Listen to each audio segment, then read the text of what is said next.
કરો બધા. હું એક એક ને કહું. સની આને શું કહેવાય બેટા? છોડ. છોડ. આ શું? આ છોડ કયો છે? આનું નામ શું? તુલસી. બરાબર, વેરી ગુડ. આનું નામ શું? તુલસી. તુલસી. અને શું કહેવાય આને? આને શું કહેવાય? ઝાડ કે છોડ?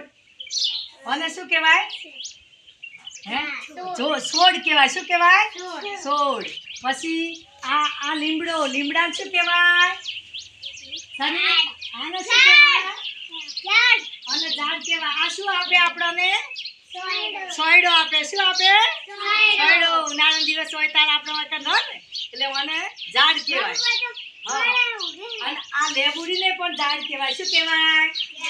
ઝાડ. પછી પેલું શાકભાજી જો આને શું કહેવાય? ટેટી. આ શું છે? ટેટી. હે? આ શું છે? ખેતી. શું આવે આને? ટેટી આવે. શાકભાજી. પછી આ શું ઓળખો? આને આ શું છે? રીંગણાના. હે? રીંગણા. રીંગણા. એને શું કહેવાય? રીંગણા. રીંગણો. પણ ઝાડ કે છોડ? છોડ.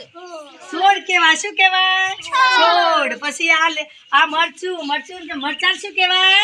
મરચું. મરચું. પછી ઝાડ કે છોડ? છોડ. છોડ. આને શું આવે? મરચું. અને આ શાકભાજી કહેવાય. શું કહેવાય? શાકભાજી. આપણે ઘરે બનાવો ને? તમે ઘરે બનાવો શાકભાજી? એમ તો આને મરચું કહેવાય અને રીંગણ કહેવાય. આપણે આ ઘરે શું છે? વાયુ મસ્ત વાયુ નહીં?